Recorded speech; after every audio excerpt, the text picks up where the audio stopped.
आज मी इथे तयार केलेली आहे ओल्या तुरीच्या दाण्यांची विदर्भ स्पेशल आमटी, झणझणीत आणि खमंग अशी. बघा किती छान अशी हिरवीगार दिसत आहे. तुम्हाला व्हिडिओ आवडल्यास नक्कीच लाईक करा, शेअर करा, सबस्क्राईब करा. चला तर आता मी तुम्हाला दाखवते पुढे आमटी कशी बनवलेली आहे. राम राम मंडळी, कसे आहे सगळे? मस्त आहे ना? मस्तच राहा. योगिता अँड किचन चॅनलवर आपले स्वागत आहे. चला तर आज आपण बघणार आहोत विदर्भ स्पेशल ओल्या तुरीच्या दाण्यांची आमटी कशी बनवायची. इथे मी तुरीच्या शेंगा घेतलेल्या, आपण आता त्याच्यातले दाणे काढून घेणार आहोत. तुरीच्या शेंगांमधून दाणे काढून घेतलेले आहेत. आता आपण आमटी तयार करूया. इथे मी आता तवा गरम करायला ठेवलेला आहे. त्याच्यावर आपण मिरची, लसूण आणि तुरीच्या शेंगा भाजून घेऊया. आता मी इथे थोडं तेल टाकून मिरची आणि लसूण भाजून घेते. मिरचीला डाग पडेपर्यंत मिरची भाजून घ्यायची आहे. इथे मी लसूण पण टाकते. बघा आता आपल्या मिरचीला इथे असं मस्त असे डाग पडलेले आहेत. आता आपली इथे मिरची भाजून झालेली आहे. आता आपण हे थोडंसं थंड करायला घेऊया. मग आता याचं वाटण करूया आपण. इथे तुरीचे दाणे टाकून आता तुरीचे दाणे पण भाजून घेऊया. तुरीच्या दाण्यांना पण डाग पडेपर्यंत तुरीचे दाणे भाजून घ्यायचे आणि चांगले भाजले की दाण्यांचा उघरटपणा निघून जातो.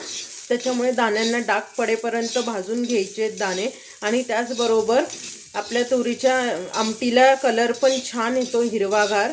म्हणून तुरीचे दाणे पहिले भाजून घ्यायचे असे छान व्यवस्थित.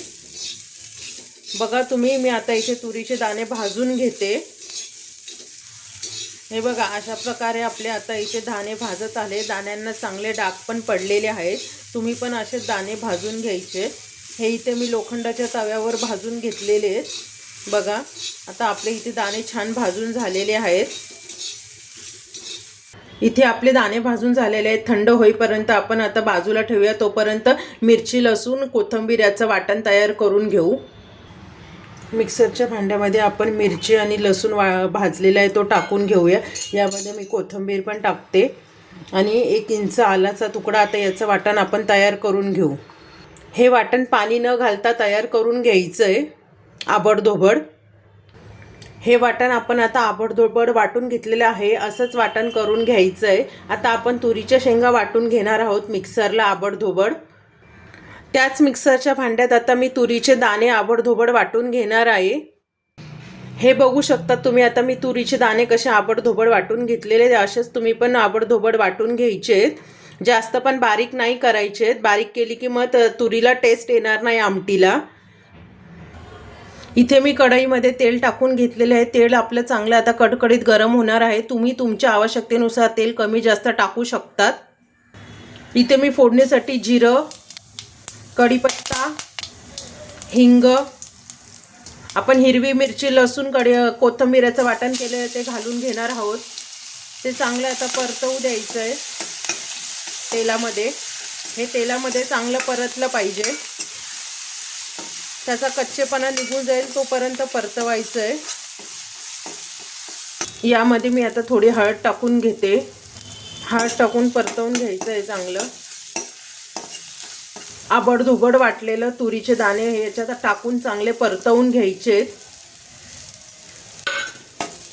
हे मसाल्यामध्ये पण छान असा परतवून घ्यायचा आहे, म्हणजे त्याचा उघरटपणा पूर्णपणे निघून जाईल. खाताना उघरट नाही लागणार आमटी. आपले आता हे मिनिटभर परतवून झालेले. आपण आता याच्यामध्ये पाणी ॲड करणार आहोत. पाणी तुम्हाला पाहिजे तेवढं तुम्ही टाकू शकता.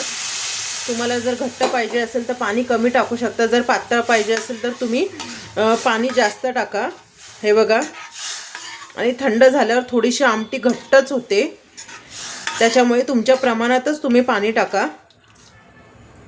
आता इथे मी चवीनुसार मीठ घालून घेते. आणि ही आमटी चांगली 5 ते 6 मिनटं चांगली उकळवून घ्यायची आहे. लगेच एक उकळी फुटल्यावर गॅस बंद नाही करायचा आहे.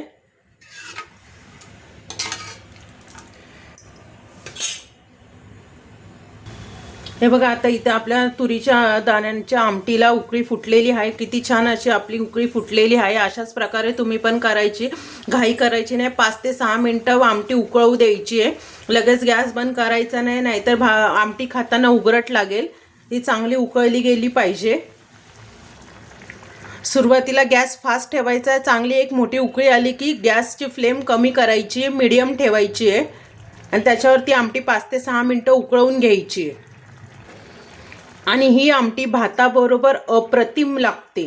तुम्ही या आमटीबरोबर भाकरी पण खाऊ शकतात, चपाती पण खाऊ शकतात. एवढी छान आणि चविष्ट आमटी होते, एकदम खमंग. आता एवढा खमंग सुटला आहे ना घरात ह्या आमटीचा, मस्त. तुम्ही ही आमटी नक्कीच ट्राय करून बघा. आणि हे दाणे हिवाळ्याच्या दिवसातच असतात. किती छान असं आता आपल्या आमटीला दाटसरपणा आलेला आहे. बघू शकता तुम्ही इथे मस्त असा दाटसरपणा आलेला आहे. पातळ पण नाही झालेली आहे जास्त आणि एकदम दाटसर पण नाही झालेली आहे, मीडियम असा झालेला आहे. अशीच पाहिजे आमटी.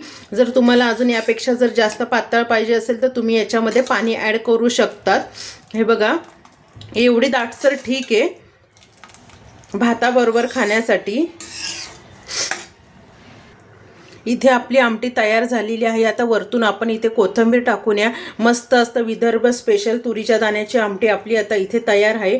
तुम्ही पण नक्कीच करून बघा. तुम्हाला व्हिडिओ आवडला